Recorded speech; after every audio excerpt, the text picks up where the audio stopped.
Hello everyone, welcome back to another video. So I thought I'd do as the title, let's get started first. Get a cold start, shall we? Time to wear glasses because I keep getting legs, so don't take the mic please.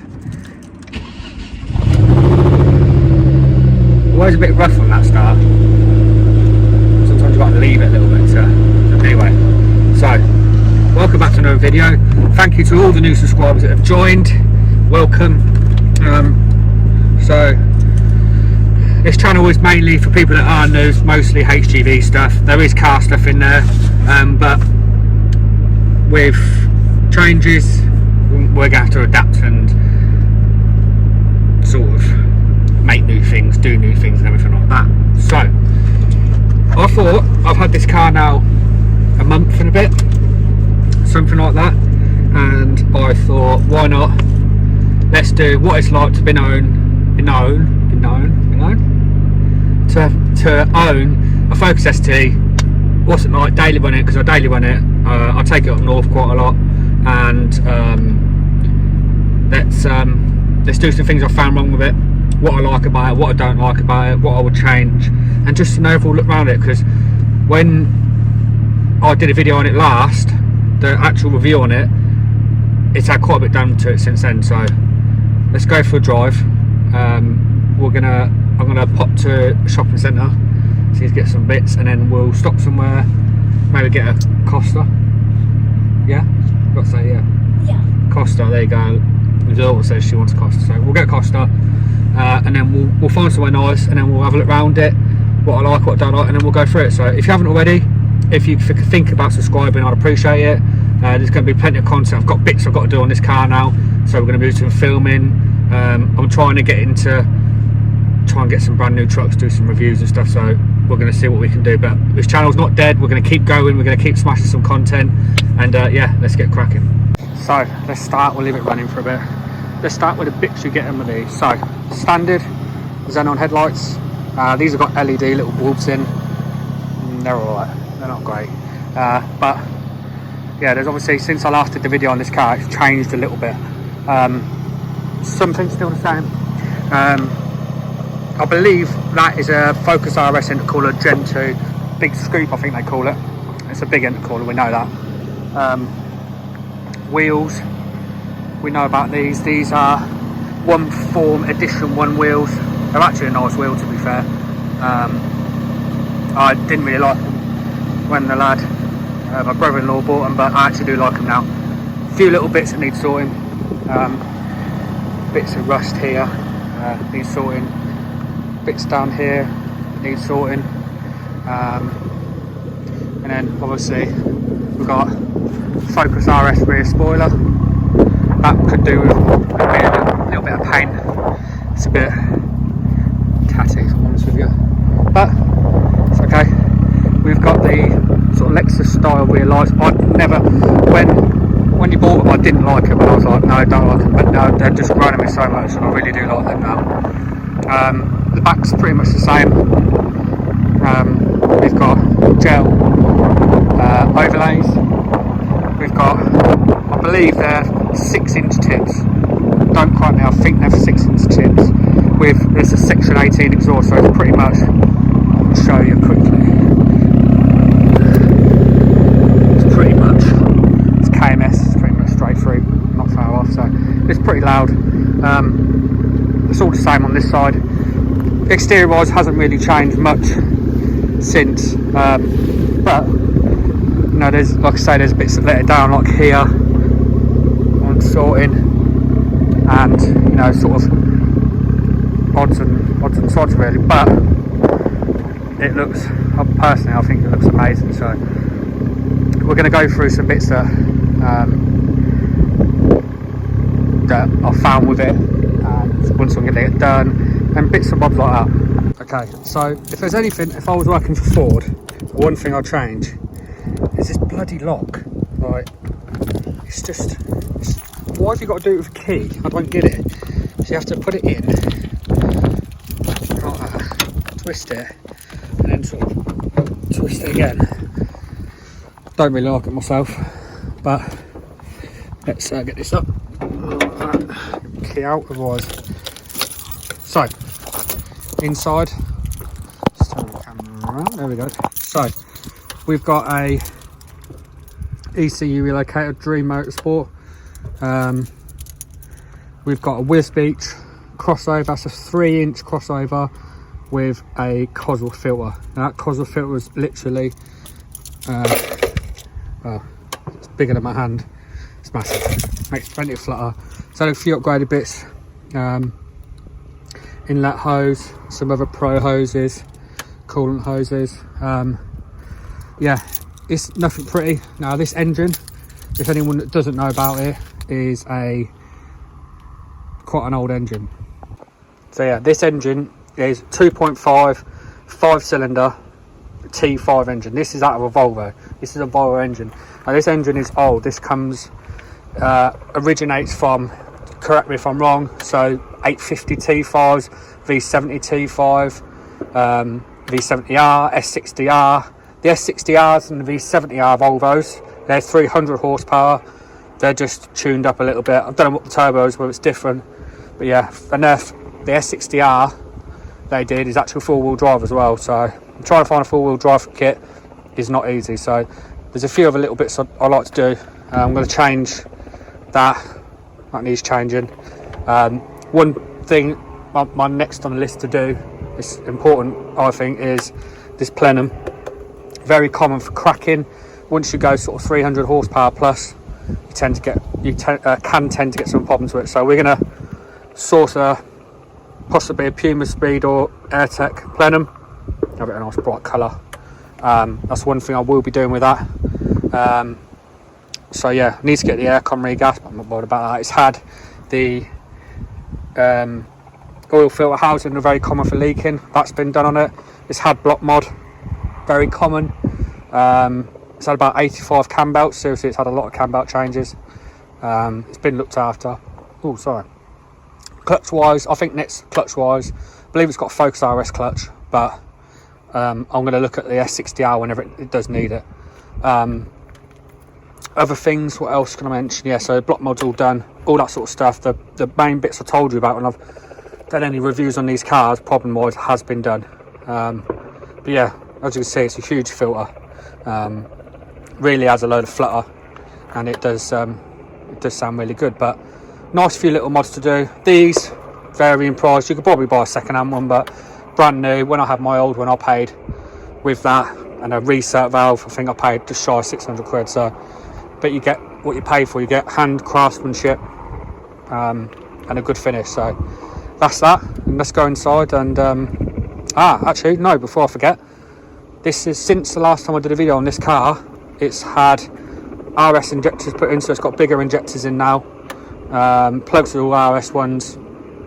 The map's been changed on it now, so it's a Dream Science one, but I'll show you that. So I need to get it dynoed.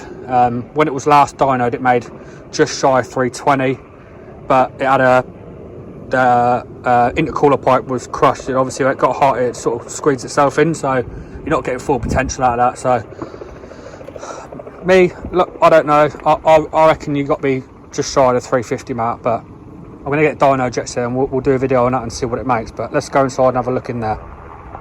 So this is only being an ST2, cloth seats, fortunately not leather. I did have an ST3 in my old one, and that had full leather heated seats, everything like that. You can get them with sunroofs, but they are quite rare. This has got a different head unit in as well, which is quite good. Heated front and rear screens. This has got a Pro Sport boost gauge. So yeah, it's got that.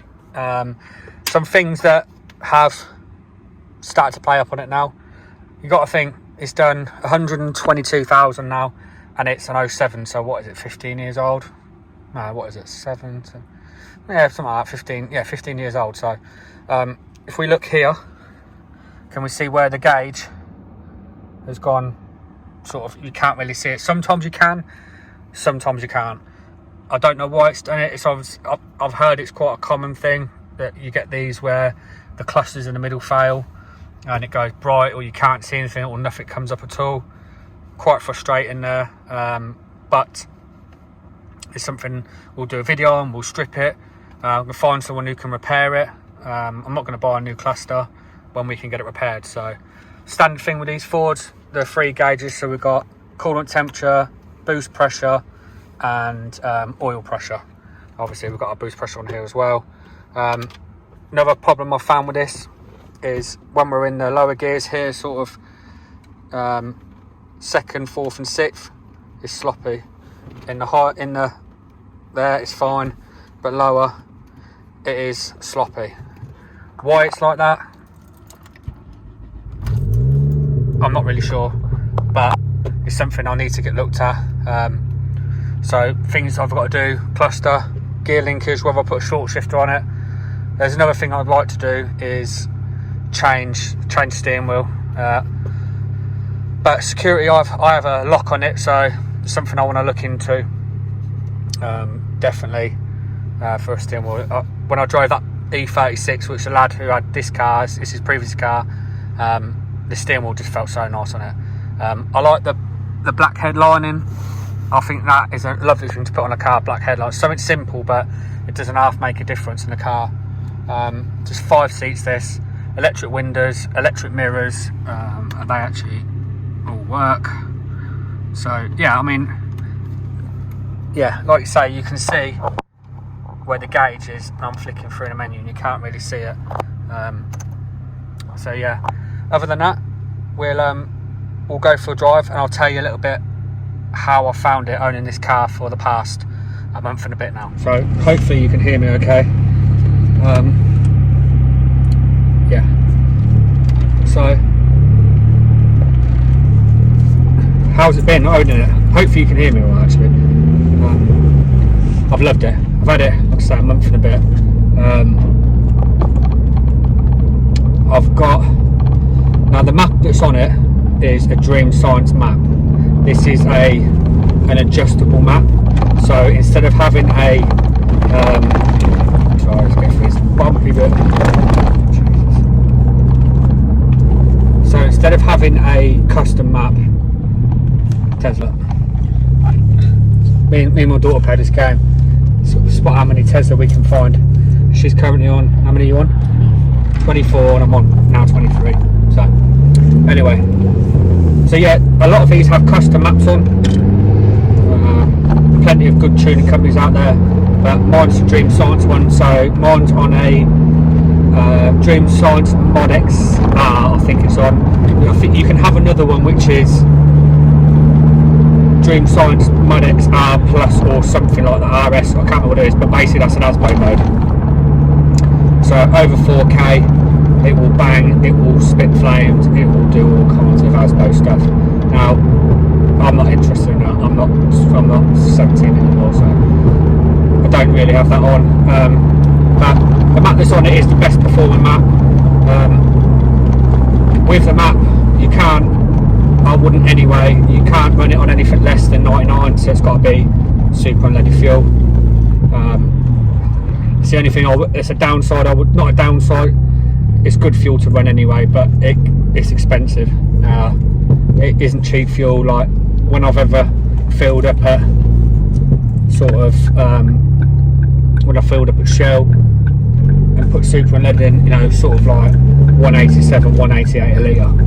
So it's not the cheapest thing, but Tesco's super unleaded, you know, very good fuel, and it does the job what it needs to. So fuel wise, now while I'm pottering around here there through villages, so yeah, on a run 46, 47 miles per gallon. I'm assuming it's the map it's got on it. I don't think standard you probably get that. You might do, you may not. If you've got one that's standard, let me know whether you get that sort of mile per gallon. To achieve that sort of mile per gallon for this sort of car is pretty bloody good. Handling wise, it's alright. You do get a bit of torque steer, as you would do, but I find that the back end's a little bit twitchy.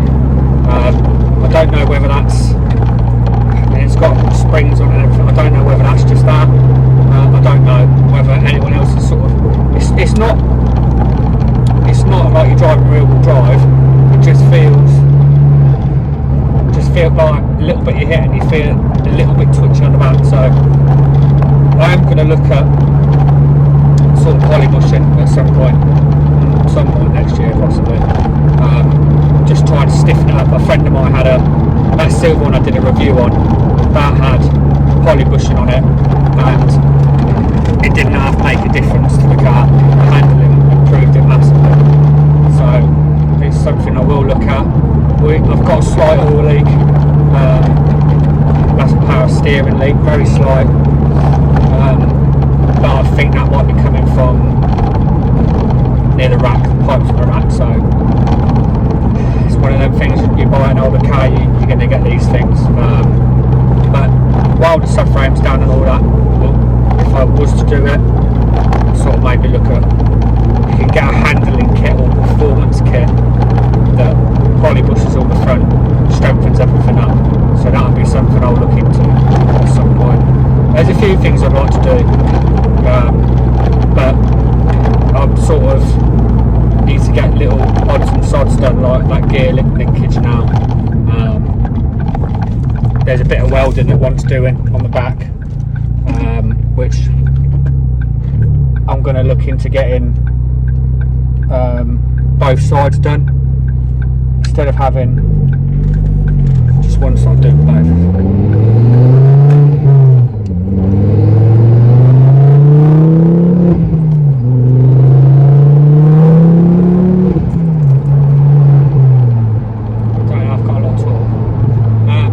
Another thing you get with that map, actually funny enough, is a shift light. The light will come on about, I want to say 3.5, 4, sort of in second gear, and yeah, that sort of comes on, which is a nice little feature. But yeah, I absolutely bloody love this car. I've always wanted, everyone knows me, I've always wanted a Range Rover, sort of 14, 15 plate, that shape Range Rover. And one day I will have one, I know I will, but I still wouldn't get rid of this. It's just so bloody good. The noise and everything like that, I've had an Astra VX out, they sound good. They are good fun cars. For me,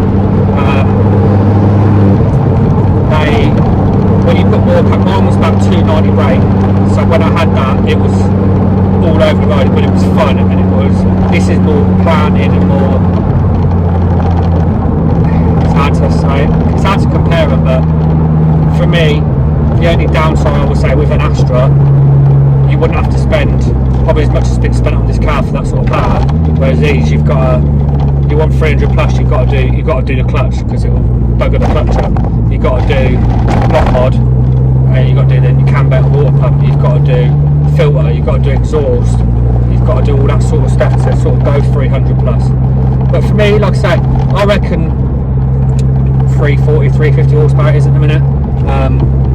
With a plenum, I'd be safe. I think it'd be safe at around 350. But the problem when you have a car like this is you get addicted to power. Well, I've had it a month and I don't really drive it hard all the time. So I've had my moments and I'm getting the itch to want more power. So for me, I would be happy with 400. That'd be a nice little target to go for. But you know, it's a good fun car, makes all the right noises. Yes, they have their problems, you know, like I mentioned about head gaskets, crack liners, all that sort of stuff. You know, it does happen.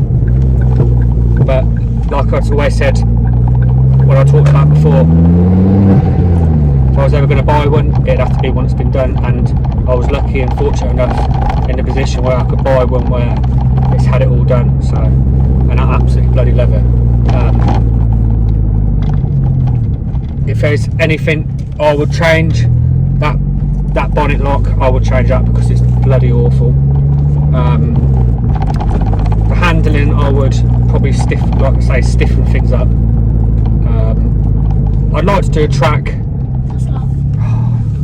I'd like to do a track in it, but it's my day-to-day car, so it's not something I plan on doing anytime soon. In the future, yeah, potentially I'd like to do a track day. But the other thing you've got to think of is that they are common for drive shafts as well. You sort of start putting more power for them, and you start giving them some stick, and then wheel spinning, you're gonna have serious problems with drive shafts. So if you're gonna do that sort of stuff, make sure you get good strong drive shafts. So this is where I'm going to end this video now. I hope you've enjoyed the video. I hope it gives you a little bit of an insight on what these are really like. Obviously it's a little bit something to what I normally do. I've done these videos before. I'm going to try and do a little bit more. I love my cars and everything like that, so you'll see more content, but you're going to start seeing some truck stuff soon. So I hope you've enjoyed the video. I hope I gave you as much information as I can on what I really think, and I hope I can catch you all in the next video. If you have gotten these, drop down in the comments, let me know if you've had these sort of problems, what you've done, if you've ever, especially the gear linkage, want to be interested to know about that, whether it's a sort of common problem or whether it's just wear and tear with the age and everything like that. So I hope you all have a great weekend. You will see me before Christmas, I'm sure, and if you haven't already, think about subscribing. I'd really appreciate it, and I hope I can catch you all in the next one. See you soon.